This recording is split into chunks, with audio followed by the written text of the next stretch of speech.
saya ingin titik beratkan teman-teman sekalian, dan ini yang paling banyak di Indonesia dimasuki oleh syaitan, didukung juga dengan media-media syaitan. Masalah pintu takut. Takut. Kenapa dukun-dukun itu kalau kita masuk ke tempatnya selalu gelap, ada tengkorak, remang-remang. Karena antum harus takut dulu. Kalau ada rasa takut, bisa dikuasai sama dia.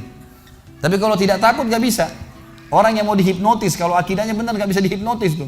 Syaitannya gak berani. Gitu kan? Dan ini kita harus hati-hati teman-teman sekalian, karena pintu takut ini selalu ditunggang oleh syaitan. Saya kasih contoh begini. Kalau ada satu rumah di Indonesia ini, anggap di Bali sinilah, karena antum lagi di Bali.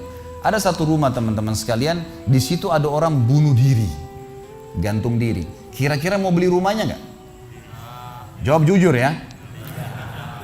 Kenapa nggak mau? Hah?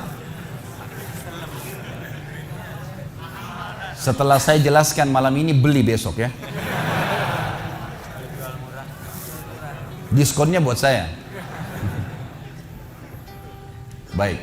Banyak orang jawabannya takut. Kenapa takut? Ada ruh gentayangan. Baik, simpan contoh itu. Ada contoh kedua teman-teman. Ada satu rumah, tadi bunuh diri ya. Sekarang satu rumah dibunuh oleh perampok. Mau beli rumahnya nggak? Sama juga. Masya Allah cuma 3 orang yang jawab, yang lain berani semua ini. Gak mau juga beli. Kenapa? Takut. Ada ruh gentayangan. Teman-teman sekalian, ambil dari saya malam ini dengan izin Allah. Ini ilmu dari wahyu, bukan dari saya. Tidak ada ruh gentayangan. Gak ada ceritanya dalam Islam kuburan terbuka pocongnya keluar. Gak ada itu. Gak ada tangan dari kloset tarik-tarik orang. Itu semua dusta. Dusta, perusakan akidah dari media-media syaitan nih. Sinetronnya, filmnya, segala macam. Manusia bisa berubah jadi singa lah, bisa beginilah, macam-macam.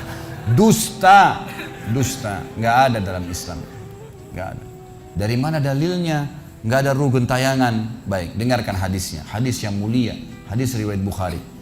Suatu hari Nabi SAW pernah mengantar jenazah sahabatnya.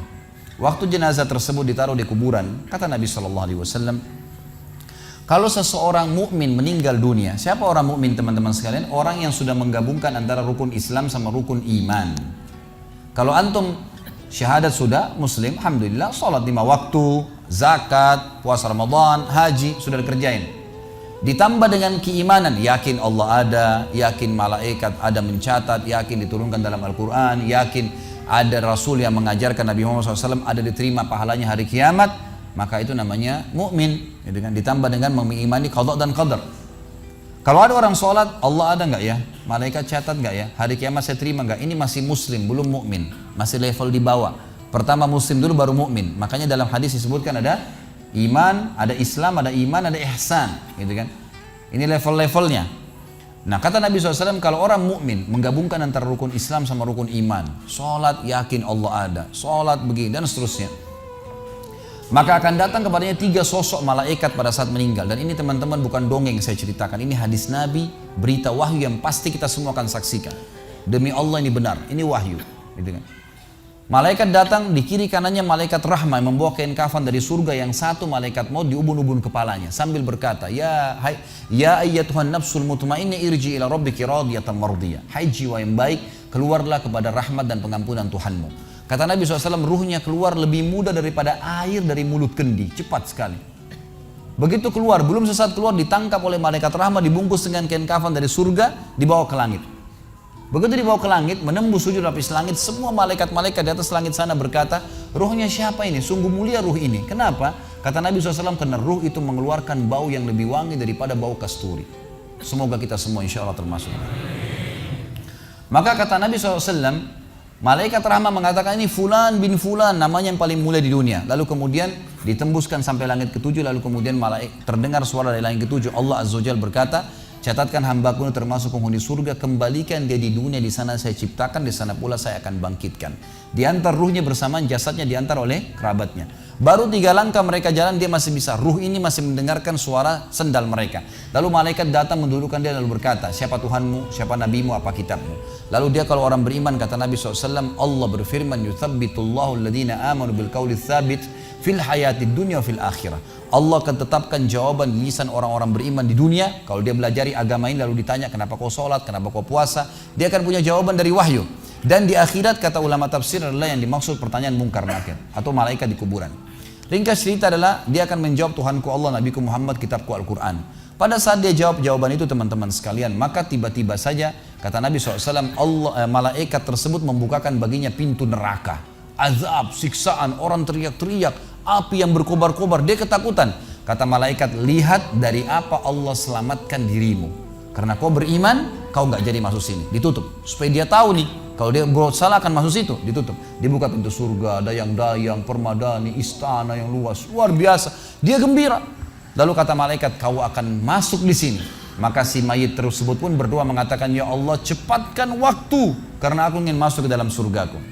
Lalu datang di sebelahnya orang yang tampangnya gagah, badannya bersih, wangi, saking sempurnanya kata jenazah ini, ruh ini berkata, siapa kamu ini? Sungguh sempurna ciptaan Allah pada dirimu. Maka dia berkata, diam dulu. Maka dia berkata, gitu kan? Dia berkata, saya amal soleh akan menemani kau sampai hari kiamat. Insya Allah setelah riwayat ini kita sholat. Saya amal soleh akan menemani kau sampai hari kiamat. Maka kata Nabi SAW terdengar suara, ya Allahu alam di sini disebutkan Allah atau malaikatnya, tapi yang jelas menyampaikan dari Allah Subhanahu Wa Taala, lapangkan kuburan hambaku ini seluas pandangan matanya dan bukakanlah pintu surga baginya setiap pagi dan petang dia melihat, maka jadilah kuburannya taman dari taman surga sampai hari kebangkitan. Baik. Sebaliknya kata Nabi SAW, kalau orang fasik, siapa tadi fasik? Muslim yang masih berbuat maksiat. Teman-teman hati-hati. Jangan kena mengandalkan sudah syahadat kemudian bebas berbuat dosa. Hati-hati. Fasik dan orang kafir proses matinya sama. Kata Nabi SAW, orang fasik dan orang kafir akan datang kepadanya 3 malaikat. 2 malaikat azab di kiri kanannya, 1 malaikat maut dibunuh-bunuh kepalanya yang berkata, hai jiwa yang busuk, keluar kepada kemurkaan Tuhanmu. Maka ruhnya berantakan di tubuhnya, tidak berani keluar. Lalu malaikat maut menariknya dengan keras, ibaratnya seperti bulu domba yang dibasahkan, dililitkan di pohon berduri lalu ditarik dengan keras sehingga berantakan bulu domba itu. Keluar, belum sesaat keluar ditangkap oleh malaikat azab, dibungkus dengan kain kafan dari neraka, dibawa. Baru langit pertama nggak dibukain pintu oleh para malaikat. Lalu malaikat langit berkata, siapa ruh ini? Sungguh buruk ruh ini. Kenapa? Kata Nabi SAW, karena ruh itu mengeluarkan bau yang lebih busuk daripada bau bangkai. Wa na'udzubillah. Lalu malaikat azab membawa mengatakan, ini ruhnya fulan bin fulan. Ya. Orang yang disebutkan nama paling buruk di dunia. Lalu terdengar suara dari langit, Allah berkata, catatkan hambaku ini termasuk penghuni neraka. Di sana kembalikan dia di dunia, di sana saya ciptakan, di sana pula saya akan bangkitkan. Di antara ruhnya bersamaan pengantarnya mengantar jenazahnya. Begitu masuk dan 3 langkah, ya. Orang-orang mengantarnya lewat, malaikat datang mendudukkan dia mengatakan, siapa Tuhanmu, siapa nabimu, apa kitabmu. Walaupun muslim, rekam baik-baik ini. Ya. Lahir dalam keadaan Islam, sesekali sholat, fasik, masih banyak maksiat, tidak tobat sebelum meninggal, sama. Jawabannya kata Nabi SAW dengan orang kafir, innama aqulu kama kana yaqulun nas. Saya nggak tahu, saya cuma ikut-ikut dulu orang bilang apa, nggak bisa jawab. Lalu kemudian dibukakan baginya pintu surga, dayang-dayang, permadani, istana, pemandangan yang luar biasa, gitu kan? Maka dia kagum, kata malaikat, lihat dari apa kau haramkan dirimu. Dulu kau bisa masuk sini, tapi kau tidak mau, ditutup. Dibuka pintu neraka, azab, siksaan, orang dipotong, teriak-teriak, kesakitan. Lalu dia ketakutan, kata malaikat, ini tempat kau selamanya, kau tidak akan bisa lari. Maka dia berdoa mengatakan, ya Allah jangan kau cepatkan waktu karena aku tidak ingin masuk ke dalam nerakaku. Lalu datang di sebelahnya orang yang buruk tampangnya, bau badannya nggak enak. Lalu saking buruknya kata jenazah ini, kata ruh ini, siapa kamu ini? Pergi dari saya, sungguh buruk ciptaan Allah pada dirimu. Maka dia mengatakan, tidak, saya amal burukmu yang akan menemani kau sampai hari kiamat. Lalu dalam penutupan hadis Bukhari ada 2 riwayat. Yang pertama, Allah Azza wa Jal ya, mengirim kepadanya malaikat yang tidak punya penglihatan dan pendengaran. Allahu alam bagaimana nih? Yang membawa sebuah besi. Yang kalau besi itu seluruh jin dan manusia bersatu mau membalik saja mereka tidak mampu. Bayangkan seluruh jin miliaran, seluruh manusia miliaran, balik saja mereka tidak mampu. Ini saking kuatnya malaikat tersebut. maka menghantamkan ke tubuh orang ini hancur, diutuhkan kembali lagi. Begitu terus sampai hari kiamat. Riwayat yang kedua mengatakan Allah Azza wa Jalla membuat dinding kuburannya merenggut tubuhnya, menjepit tubuhnya sampai seperti ini tulang rusuknya. Kembali lagi. Kata ulama hadis digabungkan keduanya, dipukul sambil diremukkan, dikembalikan lagi. Begitu terus sampai hari kiamat. Maka teman-teman sekalian, dalil ini sebagai penutup dalam sesi pertama materi kita, teman-teman sekalian, dalil ini menjelaskan tidak adanya rugen tayangan dalam Islam. Gak ada. Kita tarik ke contoh tadi. Orang yang bunuh diri tadi berdosa besar bukan? Dosa besar. Berarti dia meninggal sekarang di kuburan lagi disiksa. Gak ada ceritanya keluar ganggu orang atau balas dendam. Gak ada waktu. Hancur, remuk, dikembalikan lagi. Begitu terus. Kemudian juga sama. Orang tadi contoh kedua yang dibunuh sekeluarga. Kalau dia muslim maka dia mati syahid. Matinya mulia bukan? Mulia. Berarti lagi nikmatin kuburannya taman dari taman surga. Nggak ada ceritanya tuh mereka keluar lagi ganggu orang. Gitu kan. Jadi mulai sekarang beli rumah yang banyak dianggap keramat tuh. Bacain surah Al-Baqarah ada semua syaitannya tuh. Harus yakin dengan sabda Nabi SAW. Rumah yang dibaca surah Al-Baqarah tidak akan masuk syaitan. Nggak ada. Takut semua syaitannya. Baik, kita tutup dengan kata-kata saya teman-teman sekalian. Lalu dari mana kalau saya beli rumah saya pernah dengar suara bayi di atas rumah, atap rumah saya. Saya pernah dengar suara cangkul di belakang rumah, pintu bunyi sendiri, gitu kan. Itu semua permainan syaitan yang ada di sekitar rumah itu, atau Anda yang bermasalah. Harus diruqyah. Dibacain ayat, ada sihirnya tuh. Mungkin pernah mandi dulu ilmu kebal, mungkin pernah ini, mungkin pernah bersemedi, apalah macam-macam yang khurafat ini, maka dia harus diruqyah. Jadi harus diobatin. Baik. Begini contohnya, kalau kita lagi lewatin tadi rumah yang orang ada bunuh diri, ini kalau ada syaitan di sini marah dengan saya, tapi saya nggak peduli. Emang dia musuh kita. A'udzubillahi minasyaitonirrajim, gitu kan. Allah hancurin mereka, gitu kan. Yang jelas teman-teman sekalian, kalau kita lewat di rumah yang ada orang bunuh diri, gitu kan. Misal pagarnya 10 meter, begitu kita jalan 1 meter pertama, semua syaitan itu ngerumunin kita tuh. Tuh yang bunuh diri itu perempuan, matanya belalak, rambutnya panjang, keluar darah dari hidungnya. Terus dibisikin. Orang yang takut, manusia yang takut, maka pada saat dia balik ke tempat yang tadi syaitan bisikin dia itu, dia lihat betul nanti perempuan tuh. Karena dia takut. Jadi dia bisa lihat. Yang takut saja bisa lihat. Yang tidak takut tidak bakal lihat. Makanya kalau ada temannya jalan di sebelah nggak takut, tanya, kau lihat nggak? Dia bilang nggak. Kalau dia bayangkan nenek-nenek, dia lihat nenek-nenek temannya. Permainan syaitan. Maka orang beriman mustahil melihat yang seperti itu. Nggak ada ceritanya. Atau dasarnya orang itu kena sihir tadi. Maka bisa melihat penampakan karena ada syaitan yang mengganggu dia. Dan dia dasarnya membuka diri untuk itu. Makanya harus ruqyah, obat.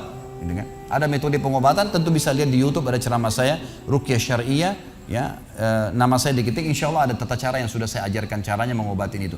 Tapi yang jelas itu semua permainan syaitan, teman-teman sekalian. Dan inilah poin pertama, pintu pertama untuk takut kepada Allah Subhanahu wa Ta'ala. Artinya semua selain Allah dalam makhluk jangan pernah takut dengan mereka.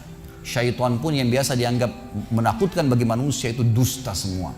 Sampai sabda Nabi SAW mulia hadis Bukhari, siapa yang membaca Bismillah, Bismillah, maka syaitan yang ada di sekitarnya menjadi kecil seperti lalat. Jadi orang yang gambarkan syaitan besar itu tidak benar semua. Kata Nabi SAW dalam hadis Bukhari yang lain, siapa yang mau masuk ke rumahnya lalu dia baca Assalamualaikum, salam warahmatullahi wabarakatuh, syaitan di sekitar rumahnya berkata kepada teman-temannya, tidak ada tempat nginap buat kalian malam ini. Salam saja sudah jadi benteng, nggak bisa masuk. Kalau dia makan dengan baca Bismillah, ya, dia baca Bismillah, maka syaitan berkata lagi sama teman-temannya, tidak ada makan malam buat kalian malam ini. Nggak bisa cuy. Dan syaitan tidak bisa membuka dan menembus tembok atau pintu manusia. Dusta semua itu tembus tembok, tembus pintu, dusta. Karena Nabi SAW yang bilang, syaitan tidak bisa membuka kembali pintu yang ditutup oleh manusia. Syaitan tidak bisa membalikkan, ya, panci yang sudah ditutup oleh manusia. Maka padamkanlah lampu kalian, tutuplah panci-panci kalian. Karena syaitan bisa menunggangi makhluk yang lain. Sebagai penutup hadis Nabi SAW, pernah ada seorang sahabat membawa tikus ditangkap malam hari. Pada saat ditangkap tikus tersebut, lalu sahabatnya tidak bunuh, dipegang sama dia, dibawa ke masjid. Dia bilang, ya Rasulullah, ini tadi, ya, saya tangkap di rumah saya apain hewan ini? Boleh saya bunuh atau enggak? Kata Nabi SAW, jadi tikus itu sambil ditahan oleh sahabat, kebetulan Nabi SAW punya tikar yang dipakai sholat, di sebelahnya ada lilin kecil, minyak dengan api, gitu kan. Lalu tikus ini sementara Nabi SAW bicara sama sahabat, lepas, menyentuh ya lilin Nabi SAW, lalu tumpah minyaknya di sejadah, di tikarnya Nabi, terbakar. Kata Nabi SAW, sesungguhnya hewan ini fasiqah, fuaisiqah, buruk, boleh dibunuh gitu kan. Dan syaitan menunggangi hewan seperti ini untuk membakar rumah-rumah kalian. Tapi mereka tidak bisa membakar langsung. Mereka cuma bisa menggunakan hewan yang kebetulan lewat dan seterusnya. Seperti misalnya syaitan bisa menggoda manusia lain untuk mengganggu kita, gitu kan. Tapi untuk dia langsung tidak ada ceritanya. Itu semua tidak benar teman-teman sekalian. Insya Allah.